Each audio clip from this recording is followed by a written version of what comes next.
بسم الله الرحمن الرحيم. الحمد لله والصلاة والسلام على رسول الله وعلى آله وأصحابه ومن والاه ومن تبع سنته إلى يوم الدين أجمعين، وبعد.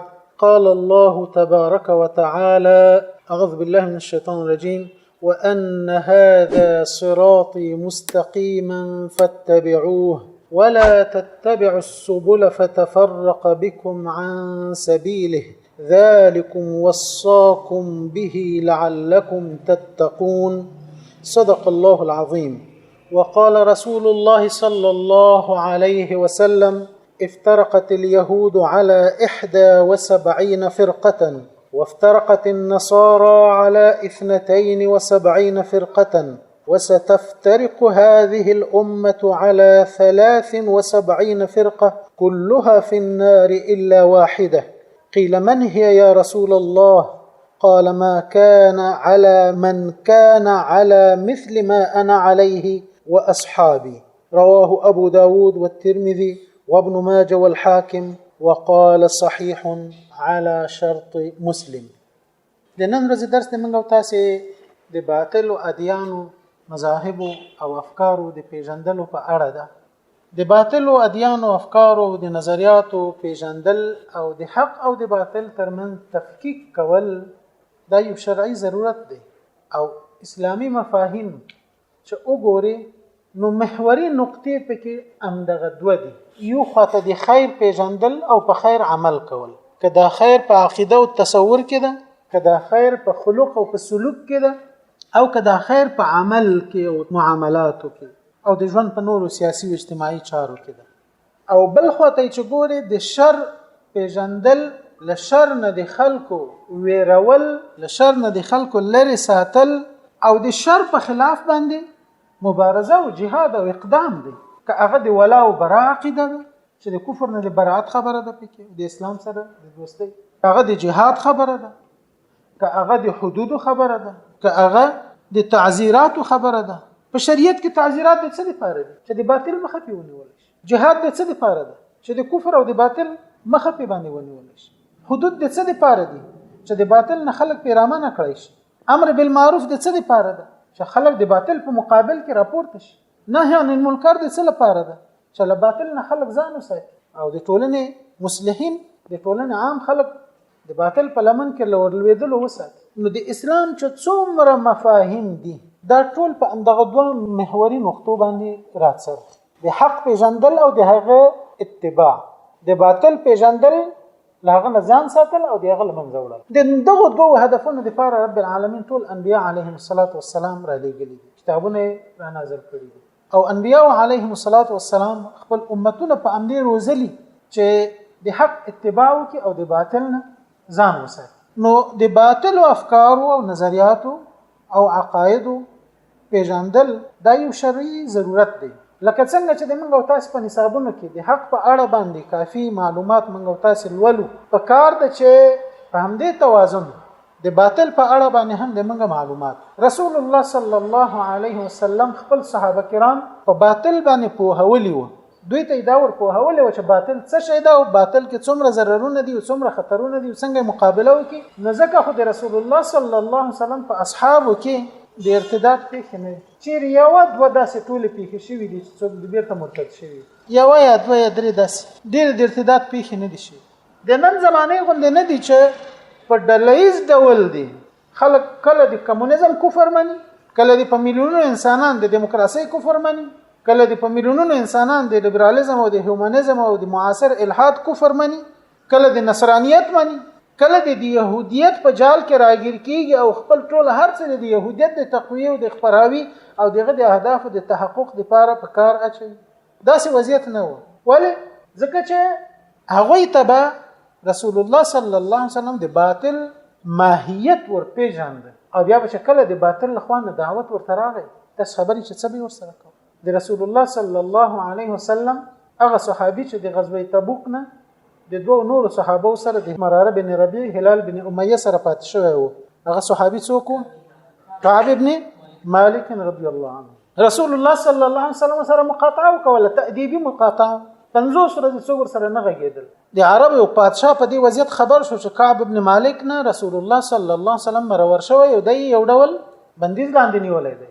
نو بیا خط ورولېږي، ویزا یې ورولېږله د نن زمانې په اصطلاح باندې. وی ما اورېدلې دي چې د ملګری د مخ در نه اړولی وما جعلك الله بأرض هوان، الله خو څه د سپکاوي په ځمکه نه پیدا کړی. الحق بنا نواسک، من تراشه من به د مواسات وکړو، قدر عزت به د وکړو. دا خط ولیکه او د یو چا په لاس ورولېږه، هغه سړی راغی او د مدینې منورې په بازار کې ګرځېدو، په زور به نارې ولې من يدل على كعب ابن مالک، من يدل على كعب ابن مالک. کعب ابن مالک څوک را خیرت؟ یو چا ورخوده، دی ورغی خط ورته وروړ، د لندن ویزا ورته وروړ. نن خو چې چاته د لندن ویزا راشي یو کل کی همغه یو گاونډای زوی لندن ته لګلو، بیا التغه قبلدن، بیا به ختمونه پس کول، د قران شریف ختمونه راټول به کړ، ختم به وک، بیا به دعاګانو چې الله تی قبول کړي. ما ته یو ورځ راغلی چې دا خو ختم دا او دوی په دې خاطر باندې کوي چې په لندن کې د قبول شمول دي څه ختم سي کوي د قران، مول قران ختم څه دي کوي، د تورات او د انجیل ختم دي څه کوي.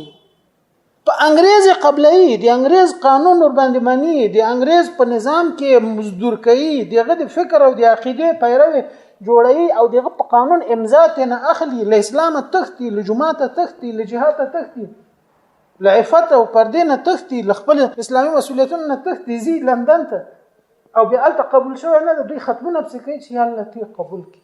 نو د قران ختم څه مکوې، د انجیل او د تورات ختم څه وکوي، ځکه دا خو ورغله انجیل او تورات ته چې د قران والا وای، خو د قران په ځمکه به اوسېده.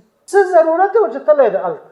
نو ویزا ور پسې راغلی وه کعب ابن مالک رضی الله عنه، چې کله دا ویزا ولوسته نو بیا ویلې دا لا بله فتنه. ویزا یې واخیسته او لاړه، ښځې تنور اچولی و، ډوډۍ پخوله، دا ویزا یې ټوله په دې تناره کې ور واچوله، ویې فسجرت بها التنور، تنور مې پې ګرم کړ. د رسول الله صلی الله علیه وسلم صحابه او چې کفر او باطل پیژند، چې د کفر لخوانه به عزتمنه ویزا هم ورته راغله، دوی به څه چل پې کاوه، تنور به پې ګرماوه. او د دې زمانه خلک چې کفر او باطل نه پیژني، کرکه ورنه نه لري، نفرت ورنه نه لري، بلکې روحي پیوند ورسره اخیسته، په هغه کې خپل فلاح او بهبود ویني، نو بیا څومره دوسیې په ځان پسې جوړي، څومره د دروغو قضیې ځان ته جوړي، او بیا په څومره تکلیفونو او مشکلاتو په میاشتو مزلونو په غرونو، ځنګلونو، سمندرونو، صحراو کې ښځې او ماشومان او بچیان د ځان سره راکاږي. ولې؟ د دې لپاره چې د باطل په مملکت کې دی قبول شي او د هغوی د نظام یو فرد وګرځي. د رسول الله صلی الله علیه وسلم د زمانې دغه حالت و چې ویزا به ورته راغله، تنور به پې ګرماوه.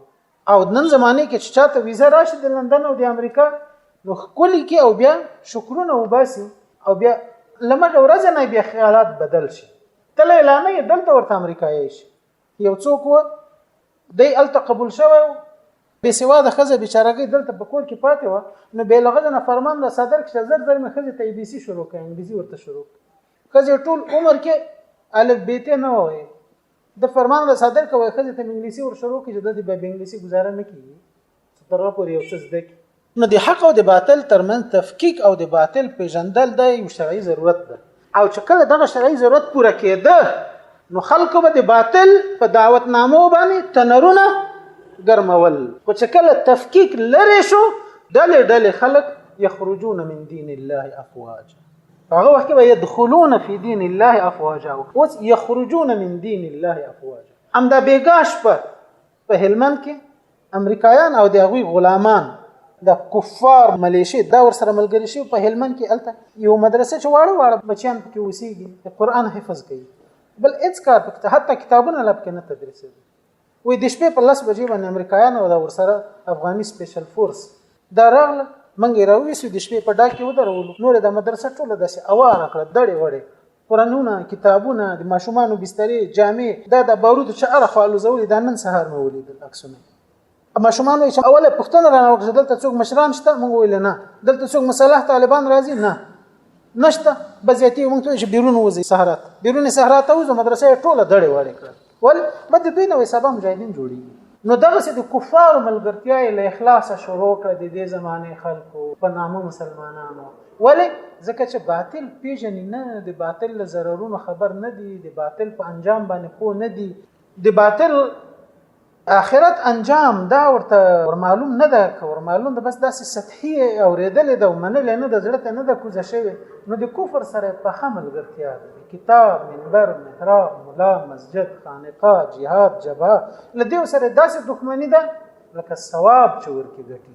ولې ځکه چې دوی اوس د حق او د باطل ترمنځ تفکیک دا له لاسه ورکړی ده، په لکونو ورځي د کفر په صف کې درېږي، خپل عریضه ورته کوي، بیا تصدیقونه پیدا کوي، بیا واسطې پیدا کوي چې لاړ شي هلته د انګریز عسکر شي، د امریکایي عسکر شي، د راغلو یرغلګرو عسکر شي، او بیا د هغوی ټوپک په خپل لاس کې ونیسي او خپل مجاهد ور باندې وولي. دا تاوان د نه پیژندلو چې دا نن موږ ورسره مخ د باطل د پیژندلو لپاره ورونو له دې عمله هم شدید ضرورت دی چې باطل د هر وخت لپاره کوشش کړي چې په اسلام کې رخنه وکړي. په دې معنی چې خپل باطل عقاید او نظریات، خپل کفري عقاید او نظریات دا اسلام ته په داسې شکل را دننه کې چې په پوښلي شکل وي، خلک ور باندې پوه نشي.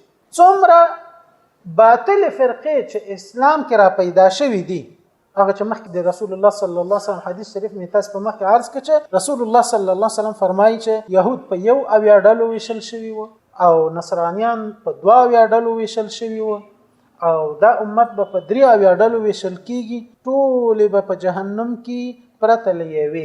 صحابه او پښتنه ته وکړه چې اې دی الله رسوله دا یو به څوک وي، دا به هغه خلک وي چې په هغه طریقه به وي چې په کومه باندې زه او زما اصحابان. دغه فرقې چې په اسلام کې را پیدا شوي دي، دا اصول د دوی چې وګوري، اصول یې ریښې تاریخي پس منظر چې وګوري، سرچینې چې وګوري، دا کفري عقاید او باطل او ادیانو نه راغلي دي. یو کتاب دی ډیر خوندور او ډیر اساسي مهم کتاب دی په دې موضوع کې. دغه کتاب نوم دی اصول الفرق والاديان والمذاهب الفكريه د دکتور عبدالرحمن سفر الحوالي، الله تعالی دې په خیر له زندان نه خلاص کړي. د سعودي حکومت اوس په زندان کې اچولې د دغه ډول کتابونو د لیکلو په جرم باندې نه. سفر الحوالي دی خبر راوتلې ده او تصدیق شوی نه دی. که ژوندی وي الله دې په خیر راوباسي، او که وفات شوی الله دې شهادت قبول کړي، او الله دې د مرګ د ظالمانو د غاړې د لعنت توق کړي. دا په خپل کتاب کې د باطل فرقو اصول یعنی به خوريشي دای بیان کړي چې دغه باطل فرقه لکم ځای رنگ اخیسته، لکم ځای تاثیر اخیسته، دا بل باطل فرقه لکم ځای اخیسته. کدا په تاریخ کې زړې فرقې دي او کدا معاصر موجود اوسنۍ فرقې دي، دا ټول ورکی خودلې دي. کتاب په انټرنیټ کې پیدا کیږي، سرچ ته د نوم ورکه اصول الفرق والاديان والمذاهب الفكريه. خو کتاب دی، ځینې ملاحظات هم ور باندې وي ځکه د بشر کار دی، څه وحی کې نازل شوی کتاب نه دی. کېدای شي یو څه ته په داسې نظر کتلی چې نور خلک هغه ته په هغه نظر نه ګوري. د باطل ادیان تل کوشش کړی دی چې په اسلام کې رخنه وکړي او اسلام تحریف کړي، که هغه په پخوا زمانہ کې و او که هغه په اوسنۍ زمانہ کې ده. د موږ تاسو په اوسنۍ زمانہ کې چې کوم باطل افکار او نظریات دا اوس موجود دي، که نشنالیزم یا قوم پرستی ده، دویم د ځان لپاره له اسلام نه دلایل راتوږي. که دیموکراسي د غرب د دیموکراسي د چدلته د توپ ټانک او د تیاری او د بم او د بارود او د زندان په زور په خلکو باندې عملی کوي، د دې لپاره هم له اسلام نه دلایل تراشلي دي د اسلامي دیموکراسي په نامه باندې. یا دا چې دیموکراسي او اسلام دا دواړه سره جوړ دي، یو بل سره وران نه دي، یو د بل په خلاف نه دي. نو د باطل او ادیانو پیژندل دا لمن سره په دې کې مرسته کوي چې موږ په اسلام کې د باطل او فرقو د رخنه کولو مخه ونیسو او د هغوی له تحریفاتو نه ځان خبر کو، خلک هم ورباندې خبر کو، او هغه پیچلي فلسفي مفاهیم، کفري فلسفي مفاهیم چې دوی کوشش کوي د اسلامي اصطلاحاتو په پوښ کې د هغو تر پوشش لاندې مسلمانانو ته ورتیر کی او نسلونه ور باندې دلته وروزي، نو بیا موږ ته را معلوم وي چې دا څه ډول کافر دي، د دوی د کفر د تکفیر وجه څه شی ده، او د دوی په اړه باندې حکم باید څه شی وي، تعامل د موږ باید ور باندې څه شی وي. دا چې موږ خبر نه یو ور باندې، نو بیا به هغه پیښه کیږي لکه یو ملا صاحب چې ماته په خپل حکایت کاوه، وایي زه په یو مسجد کې امام وم د ظاهر شاه په وخت، او د کلي هلکان وایي زلمیان د فلاني حاجي صاحب زوی، د فلاني حاجي صاحب زوی، د فلاني ملک صاحب زوی، دوی وایي څوک پوهنتون کې و، څوک په لیسو کې و. بیا به وایي جومات ته یو دوه اخبارونه راوړل چې د یو اخبار په تندي به غاټ لیکلی و خلق، او د بل اخبار په تندي به لیکلی و پرچم. دا یو د خلق د ګوند او بل د پرچم د ګوند اخبارونه و. وی دا به په جمعات کې غړولې و، د کلی الکان به ور باندې راټول کړي و، او په دې اخبارونه کې به وای داسې بریتور د غټو تندیو ګرخریلی خلک به. دا به وی دوی ته معرفي کول، او د دوی د اقوال او ویناوي د دوی فکر او نظر به د کلی الکانو ته د حلقات په شکل باندې بیاناوه. وی کله نا کله به ما هم داسې سر ور ټیټ ک په دې اخبار باندې، او پښتنه به مته وکړه چې دغه څوک دي، دغه د خلک چې دلته عکسونه لګېدلي وي، دوی به راته ویل چې دا قهرمانان دي، دا د دې هېواد اتلان دي. ملا صاحب بیچاره په دې نه پوهېده چې خلق څه شی، پرچم څه شی، او د کمونیزم اتلان څوک دي. نو ځکه خو یې له جوماته هم د کفر د خپرېدو اجازه هغوی ته ورکوله، نه پې پوهېده. خپله یې ما ته وویل، د ما استاد ما ورنه قدوري ویله، و زه نه پې پوهېدم چې خلق کفر ده او پرچم کفر ده. که زه پې پوهېدی سم به مې غوږونه ورتاو کړي وو، اخبارونه به مې ورسکولي وو، له مسجد ته به مې شړلي وو. خو دوی خو د کلي هلکان به یې راټولول، حلقې به یې جوړولې، په جومات کې به یې هلته د خپل ګوند او د خپلو کفري نظریاتو لپاره دعوت کاوه. جومات به یې د کفر د خپراوي دپاره استعمالاوه. ولې؟ ځکه چې یوه برخه خلکو د منګه چې د دین سره ډېر سطحي تعلق و، بلکې یوازې یو ډول وظیفوي تعلق یې ورسره. هغوی د کفر انواع، اشکال، د کفر فلسفي او نظری، د کفر ادبیات دا نه پیژندل، نو ځکه مخنیوی هم نه کاوه. موږ په لکونو علما درلودل، مساجد هم ودان چې کمونیزم په موږ کې خپور شو.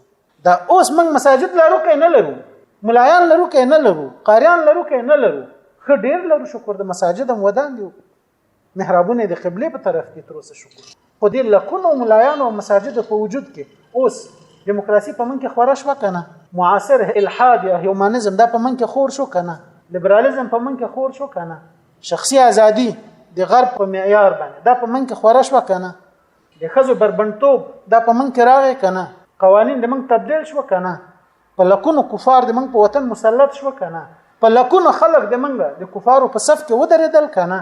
دا ولې؟ دا ځکه چې د کفر په خلاف د منګه کرکه ژوره نه ده، موږ حساسیت نه لرو، او علت دا دی چې موږ کفر سم پیژنو نه، د دې زمانې کفر پیژنو نه، ځکه چې کفر په یو پوښلي شکل، په داسې یو شکل راغلی چې په څېره ځان ته د اسلام رنګ ورکوي.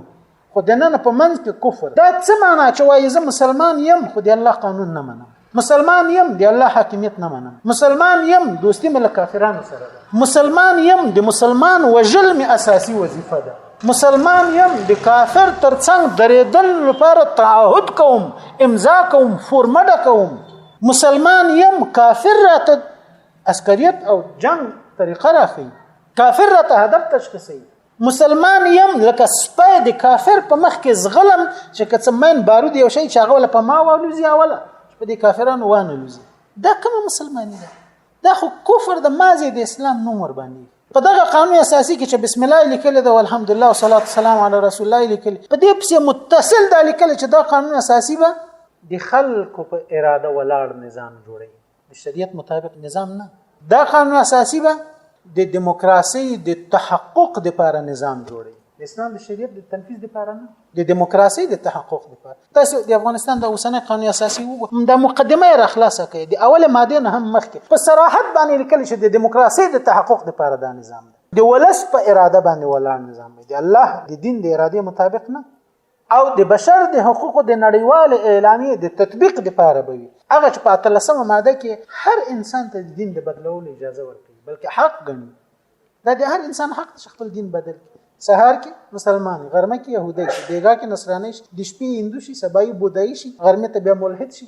د دین بدلول وای دا سدي لکه د جامو بدلول، فیشن ده چې په هر جامه کې ځان د تخکاری هغه واغوند چې د خوښ نشي بیرته وبس. د باطل ادیانو پیژندل لدې عمل هم ضروری دي چې باطل او ادیان او مذاهب د موږ ټولنه متاثره کړي بلکې د موږ اسلامي ټولنه هر چیرې متاثره کړي چیرې په یو نامه چیرې په یو دینی نامه باندې چیرته په یو روحاني نامه باندې چیرته په یو سیاسي نامه باندې چیرته په یو اجتماعي نامه باندې په لکونو خلک په خپل صفوفو کې بسیج کړي دلته درولې دي د موږ بچیان د کمونیزم په صف کې څوک درېدل د موږ بچیان د لیبرالیزم په صف کې څوک درېدل د موږ بچیان د امریکایانو عسكر څوک شول د موږ بچیان د موږ په نصابونو کې د چا نظریات لوستل کېږي د دوی نظریات د افغانستان د جهاد ټول تاریخ د معاصر جهاد تاریخ دا په دې نامه د افغانستان د وسنی نصاب نه وسته چې د جنجالونو اختلافاتو ډکه زمانہ او د دې داخله وسم ژوند دي